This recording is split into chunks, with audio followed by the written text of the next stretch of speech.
বিসমিল্লাহির রহমানির রহিম। প্রিয় শিক্ষার্থীরা, মাইজদি বালিকা বিদ্যা নিকেতনের অনলাইন ক্লাসে তোমাদের সবাইকে স্বাগত জানাচ্ছি।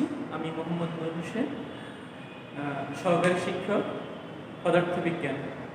তো আমাদের এই গভর্নমেন্টের একটা হয়তো ডিসিশন ছিল 30 তারিখ থেকে স্কুলটা খুলবে, তোমাদের আমরা অফলাইনে ক্লাস নেব।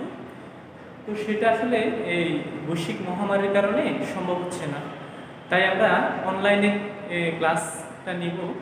আর সাথে সাথে গভর্নমেন্ট তোমাদের জন্য একটা অ্যাসাইনমেন্ট দিয়ে দিছে, ঠিক আছে? অ্যাসাইনমেন্টগুলো এগুলো তোমাদেরকে স্কুল থেকে সংগ্রহ করতে হবে, অ্যাসাইনমেন্টগুলো প্রস্তুত করে আবার স্কুলে জমা দিতে হবে। তো আজকে আমি তোমাদেরকে দেখাবো এই অ্যাসাইনমেন্টগুলো তোমরা কীভাবে প্রস্তুত করবা, কীভাবে তৈরি করবা, ঠিক আছে? তো এই ক্লাসটা শুরু থেকে ভালো করে দেখো, তাইলে অ্যাসাইনমেন্টটা কীভাবে তৈরি করতে হয় সেই সম্পর্কে তোমরা জানবা। তো তোমাদেরকে একটা কথা, শুরুতেই অ্যাসাইনমেন্ট করার জন্য তোমাকে প্রথমে যে কাজটা করতে হবে, একটা নির্দিষ্ট তারিখে টিচাররা তোমাদেরকে হয় এসএমএস করবে, না হলে কল করবে, ওই নির্দিষ্ট সময় আসি স্কুল থেকে অ্যাসাইনমেন্টটা সংগ্রহ করতে হবে, ঠিক আছে?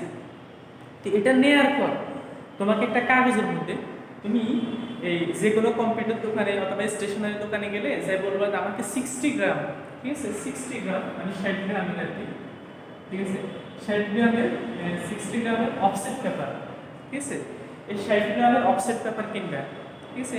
তো এগুলো সাধারণত 100টা 60 টাকা নেই, 70 টাকা নেই, এরকম আর কি। এগুলো দোকান থেকে 60 গ্রামের অফসেট পেপার কিনবে। কেনার পরে তো এগুলোর মধ্যে তোমরা লিখতে হবে, ঠিক আছে? তো আমি তোমাদেরকে দেখাচ্ছি কাগজগুলো A4 সাইজ, 60 গ্রামের A4, এটা মনে রাখবা, A4 সাইজের কাগজগুলো থাকতে হবে, ঠিক আছে?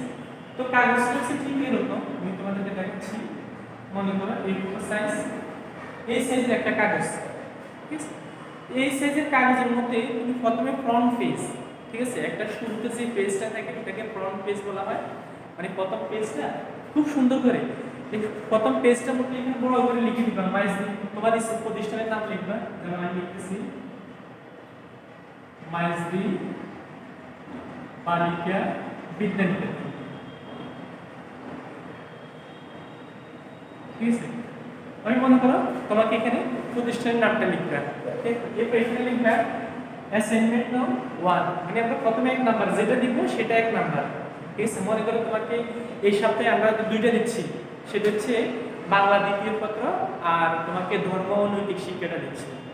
তো তুমি মানে বাংলা যেটা পাইছো এটার নাম হচ্ছে অ্যাসাইনমেন্ট 1। মনে করো দ্বিতীয় সপ্তাহে হয়তো বাংলা পাবা না, হয়তো তোমাকে গণিত দেওয়া হয়েছে অথবা ইংরেজি দেওয়া হয়েছে, পরের সপ্তাহে আবার বাংলা দেওয়া হয়েছে, তখন তুমি ওটা লিখবে অ্যাসাইনমেন্ট নাম্বার 2, ঠিক আছে? এগুলো লিখবে কি অ্যাসাইনমেন্ট নাম, মনে করো 1, একটু ছোট করে লিখবা, এটা একটু বড় করে লিখবা। এরপর এখানে লিখবে বিষয়, মনে করো তোমার বিষয় হচ্ছে বাংলা দ্বিতীয়, ঠিক আছে, অথবা প্রথম যেটা লাগছে, মনে করো প্রথম লিখলাম, এটা লিখবা, ঠিক আছে? দেখো এখানে আর কিছু লেখা লিখবে, শেষে নিচে লিখবে তোমার নাম, তোমার নাম যেটা সেটা সুন্দর করে লিখবে। এরপর তোমার শ্রেণী, এরপর হচ্ছে কি শাখা, এরপর হচ্ছে কি তোমার একটা আইডি নাম্বার, ঠিক আছে? আমাদের সকল স্টুডেন্টের একটা আইডি আছে,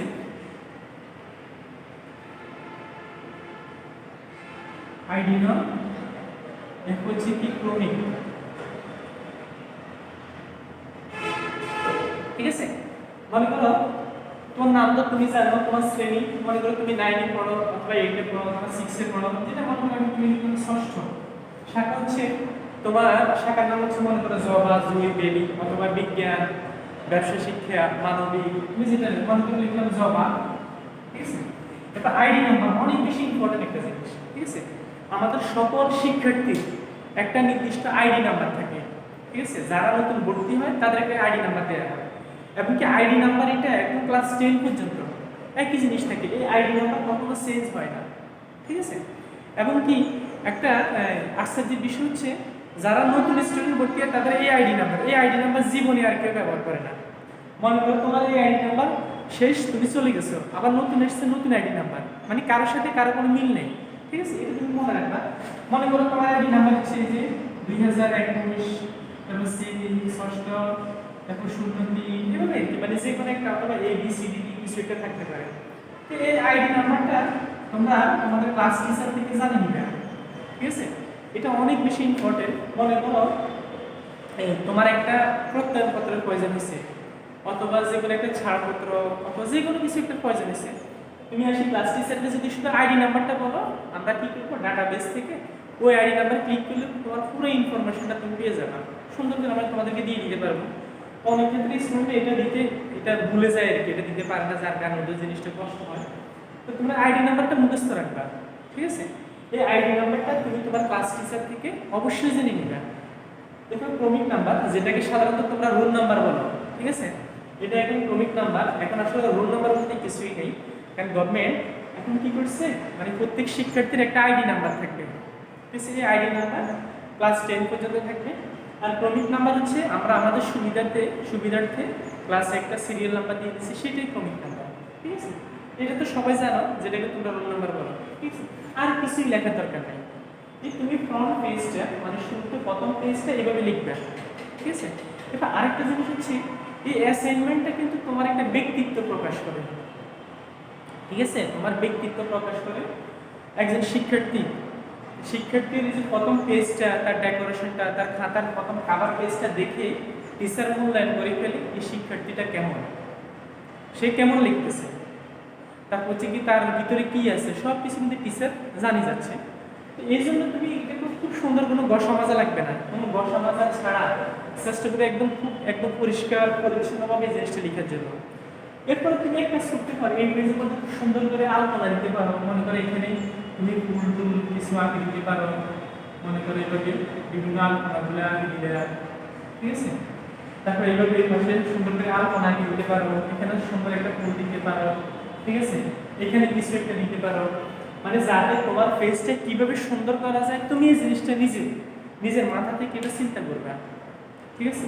আর এই পেজগুলা কখনো নর্মাল কাগজগুলোতে দিবে না, কারণ হচ্ছে কি এগুলো আমরা অনেক দিন সংরক্ষণ করে রাখতে হবে। এই জন্য তোমাকে অবশ্যই 60 গ্রামের A4 সাইজের কাগজ লাগবে। সবাই একবার সুন্দর করে জিনিসটা দেখে নাও।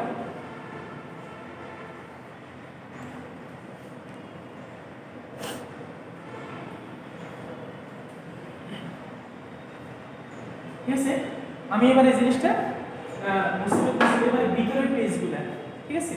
এটা লেখার পরে তুমি এবার ভিতরের পেজগুলো কিভাবে করবা আমি দেখাচ্ছি।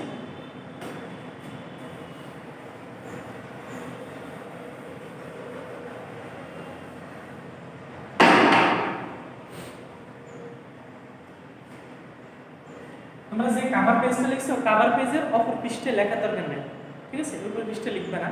এর ভিতরের পেজটাতে এরকম A4 সাইজের, তো তোমরা সুন্দর করে একটা পেন্সিল দিয়ে মার্জিন করে একটা মার্জিন করবে খুব সুন্দর করে এইভাবে, এগুলো পেন্সিল দিয়ে একদম মানে বর্ডার চারপাশে খালি রাখবা, লিখে এখানে তোমার এখান থেকে লেখা শুরু করবা, ঠিক আছে? তোমরা আবার অনেকে কি করে এই পাশে একটা দাগ টানিয়ে দিছো, এই পাশে খালি আছে, এগুলো লেখার দরকার নাই। খুব সুন্দর করে গসা মাঝে করে শোনো, অ্যাসাইনমেন্ট মানেটা কি আগে তোমাকে জানতে হবে। অ্যাসাইনমেন্ট মানেটা হচ্ছে তোমার ক্রিয়েটিভিটি মূল্যায়ন, ঠিক আছে? তোমার ব্যক্তিত্ব মূল্যায়ন। কারণ আমরা তোমাদেরকে যে প্রশ্নটা দিয়ে দিচ্ছি, কারণ গভর্নমেন্ট তোমাকে একটা প্রশ্ন দিয়ে দিচ্ছে পরীক্ষার আগে, যে কোনো এসএসসি পরীক্ষার আগে, ইন্টার পরীক্ষার আগে, অন্তপক্ষে একদিন আগে যদি তোমাকে প্রশ্নটা দিয়ে দেওয়া হয়, তাহলে তুমি পরের দিন অবশ্যই ফুল মার্কস করবে, 100তে 100 দিয়ে আসবে। কারণ একদিন আগে তোমার হাতে প্রশ্নটা আসছে, তুমি অবশ্যই বই খাতা, টিচারদের সহযোগিতায়, তোমার আব্বু আম্মুর সহযোগিতায় এটা খুব ভালো করে পড়ে ফেলবা, ঠিক আছে? তো আমরা তোমাদেরকে যে প্রশ্নটা দিচ্ছি, সরকার তোমাদেরকে যে প্রশ্নটা দিচ্ছে, তো এটা তো তুমি জানো, আমরা জানি যে তোমরা এটা পারবা, 100% পারবে, এটা আমরা জানি। কারণ হচ্ছে কি এই প্রশ্নগুলোর উত্তর তোমার কাছে আছে, তোমার বই আছে, তোমার সাথে তোমার হাউস টিউটর আছে, তোমার আব্বু আম্মু আছে, তোমার বড় ভাই আছে, বোন আছে, ওদেরকে বলবো আমাকে এটা দেখাই দাও, পুরা সবাই মিলে সহযোগিতা, তুমি এগুলো জানবা, এটা আমরা জানি, মানে এগুলো পারবা। তো এটা জানার ক্ষেত্রে, বের করার ক্ষেত্রে তোমার কতটুকু ক্রিয়েটিভিটি, তোমার কতটুকু ব্যক্তিত্ব নিজের প্রকাশ পাইছে, কতটুকু নিজে খুঁজে বাইর করছে, আমরা এটাই মূল্যায়ন করব, ঠিক আছে?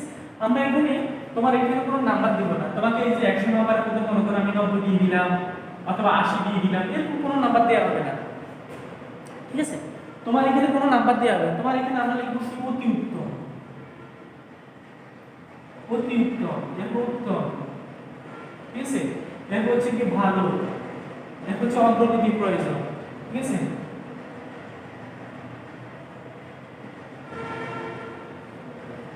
মানে আমরা তোমাকে এইভাবে মূল্যায়ন করবো। তো তুমি চেষ্টা করবে সবসময় অতি উত্তম যেটা এটা পাওয়ার জন্য। কারণ হচ্ছে কি, তোমার অ্যাসাইনমেন্টটা আমরা তোমাকে এক সপ্তাহ আগে দিয়ে দিচ্ছি, এই তার মানে তোমাকে প্রশ্নটা দিয়ে দিচ্ছি, তোমার কাছে বই আছে, কাগজ আছে, এরপরও তোমার ভিতরে কেন গসা মাজা হবে? কেন তুমি গসা মাজা করে লিখবে? যাতে এই গসা মাজাটা না হয়, খুব সুন্দর করে মার্জিত ভাষায় এই জিনিসটা যাতে লিখতে পারো, এই কারণে আমরা তোমাকে এক পেজে এক সপ্তাহ আগে দিয়ে দিচ্ছি। তো অ্যাসাইনমেন্টের ক্ষেত্রে মানে এটা কার্ডটা অনেক বেশি সুন্দর হচ্ছে। অনেকে আমরা গত বছর যেটা হচ্ছে আমরা দেখছিলাম, অনেক শিক্ষার্থীরা খুব সুন্দর করে অ্যাসাইনমেন্ট এটা সুন্দর করে বাঁধাই করে, আবার অনেকে কি করে স্টাপলার করে, পিছনে কি করে মানে ট্যাপ মেরে, আবার পেজ স্পাইরাল করে খুব সুন্দর করে জমা দিয়ে দিচ্ছে, ঠিক আছে। আবার অনেকে কি করে ছোট্ট একটা জাস্ট প্রিন্ট মারিয়ে হালকা কাগজে দিয়ে দিচ্ছে। তাহলে দুইটার তো মূল্যায়ন সমান না, ঠিক না? এটা এভাবে হবে। আর তোমরা এই অ্যাসাইনমেন্টের ক্ষেত্রে সাধারণত এই অপর পেজে মানে যে এক পেজের অপর পেজে সাধারণত দ্বিতীয় পৃষ্ঠে লেখা হয় না, কিন্তু তোমরা আমরা অনুমতি দিয়ে দিচ্ছি তোমরা দ্বিতীয় পেজটাতে লিখিও, ঠিক আছে, কোনো সমস্যা নেই, এই পেজের পরের পেজটাতে লিখিও। তবে এমন যাতে না হয়, যেমন এই একটা পেজ অ্যাসাইনমেন্ট তুমি মাত্র একটা পেজ দিয়ে দিছো, এমন যাতে না হয়, এমন কখনো করবে না। অন্তত 2-3টা পেজ মানে মিলাই তারপরে একটা খাতা তৈরি করবা, ঠিক আছে। মনে করো আমরা এই সপ্তাহে তোমাকে 2টা বিষয় দিচ্ছি, একটা দিচ্ছি কোনটা, মনে করো বাংলা দ্বিতীয় আর ধর্মটা দিচ্ছি, ইসলাম ধর্ম, হিন্দু ধর্ম, ধর্মটা দিচ্ছি। তো তুমি বাংলার জন্য একটা খাতা তৈরি করবা, আর ইসলাম নৈতিক শিক্ষা অথবা হিন্দু ধর্ম নৈতিক শিক্ষা এটার জন্য আলাদা একটা খাতা তৈরি করবা। তোমাকে 2টাই খাতা আলাদা জমা দিতে হবে, 2টাই খাতার আলাদা ফ্রন্ট পেজ কভার পৃষ্ঠা তৈরি করতে হবে, ঠিক আছে। আলাদা কভার পৃষ্ঠা তৈরি করবা, 2টাই খাতা আলাদা জমা দিয়ে ওই নির্দিষ্ট সময় আসি স্কুলে জমা দিবেন। আমরা তোমাকে যে ডেটটা বলবো ওই ডেটে আসি স্কুলে এটা জমা দিতে হবে, ঠিক আছে। মানে এটার জন্য একটা খাতা তৈরি করবে, এটার জন্য একটা খাতা তৈরি করবে, 2টার আলাদা খাতা সুন্দর করে বাঁধাই করে। মনে করো কি হয়তো এই আমি কি বলি এটা দেখাচ্ছি, এই এখানে আর কি সুন্দর করে এখানে অনেকগুলো পেজ পেজ স্টাপলার করে ফেলবা, করে সুন্দর করে উপরে একটা মানে পস্টিপ অথবা ট্যাপ মেরে সুন্দর করে নিয়ে আসবা। অথবা তুমি খাতা বেশি হলে এখানে একটা রিং বাইন্ডিং, স্পাইরাল বাইন্ডিং, যে কোনোভাবে একটা বাইন্ডিং করে এটা জমা দিবে, ঠিক আছে। যাতে তোমার এটা দেখলে একজন টিচার মনে করে যে হ্যাঁ এটা খুব ভালো মানের, ওই মেয়েটা খুব ভালো পড়ালেখা করছে। আমরা কিন্তু এইভাবে মূল্যায়ন করবো, আমরা কিন্তু তোমাকে কোনো নাম্বার দেবো না। তুমি হয়তো ভিতরে খুব ভালো করে লিখছো, তোমার অনেক সৃজনশীলতা আছে, কিন্তু তুমি গসা মাজা করে ফেলছো, একদম সুন্দর করে মার্জিন করো নাই, সুন্দর একটা কভার পেজ তৈরি করো নাই, তাহলে তো আমরা তোমাকে নাম্বার দেবো না, ঠিক আছে। এই সবগুলো বিবেচনা করে আমরা তোমাকে এই নাম্বারটা দেবো। এই জন্য তোমরা যাতে গসা মাজা না হয় সেদিকে খেয়াল করবা। আমি বলি ভিতরে পেজ করে সুন্দর করে চারপাশে সুন্দর করে পেন্সিল দিয়ে মার্জিনটা করবা, ঠিক আছে। কলম দিয়ে মার্জিন করার দরকার নেই, পেন্সিল দিয়ে মার্জিন করে এই এখান থেকে শুরু করবে। 1 নম্বর প্রশ্ন উত্তর মনে করো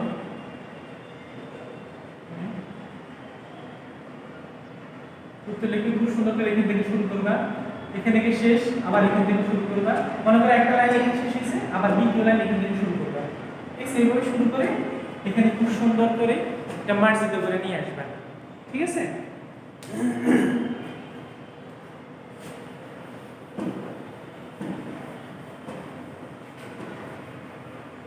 এবার তোমাদের জন্য আরেকটা গুরুত্বপূর্ণ বিষয়, সেটা হচ্ছে এই অ্যাসাইনমেন্টগুলো জমা দেওয়ার ক্ষেত্রে অবশ্যই অবশ্যই নিজের সৃজনশীলতা বজায় রাখতে হবে, ঠিক আছে।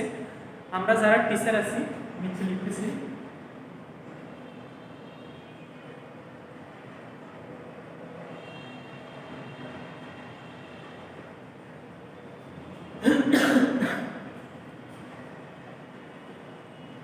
বজায় রাখতে হবে। 2 নাম্বার হচ্ছে মানে এখানে বই থেকে হুবহু লেখা যাবে না, ঠিক আছে। বই থেকে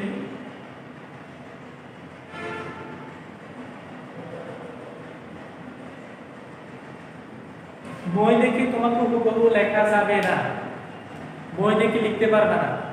লিখবা, বই সহযোগিতা নিবা, ডাইরেক্ট লাইন উঠানো যাবে না। এরপর হচ্ছে 3 নাম্বার সোশ্যাল মিডিয়া।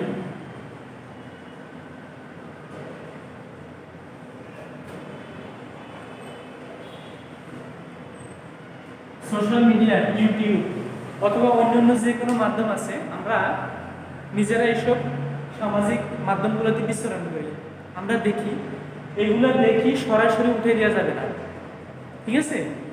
এগুলো দেখে সরাসরি উঠানো যাবে না। এরপর হচ্ছে কি আরেকটা, অন্যের লেখা কপি করা যাবে না।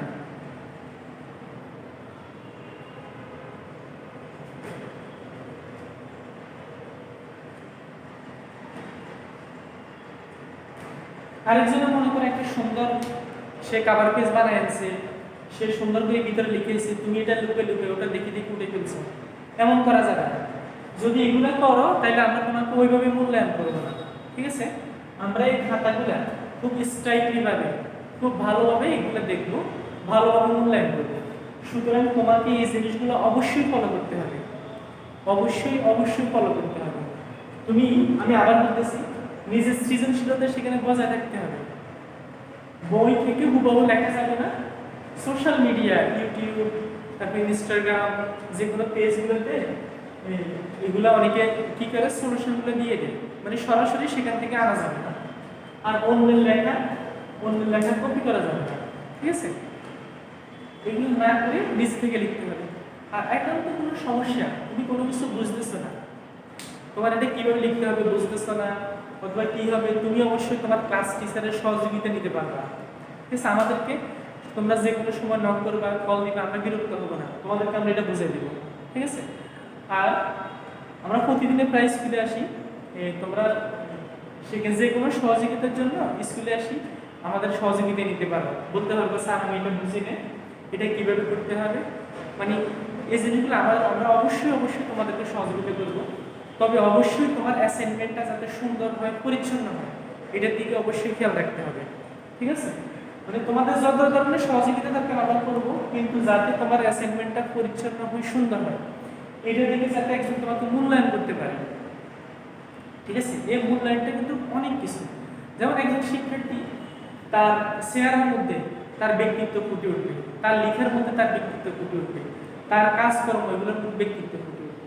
সুতরাং এই জিনিসটা তোমাকে অবশ্যই করতে হবে, ঠিক আছে? তো আমি আজকে এখানে শেষ করতেছি।